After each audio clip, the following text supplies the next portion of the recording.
So we still got to go through all of this harness, the engine harness, and redo all of that. Because we went through this, the other harness, the secondary harness that wraps up under there, got it all redone. It's all tucked under there. All the way over to here, you see it all the way down up in there. And then it all comes up in here. It also goes under there and into that cab.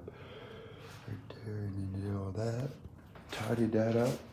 We'll get to that next. Then we go right in here.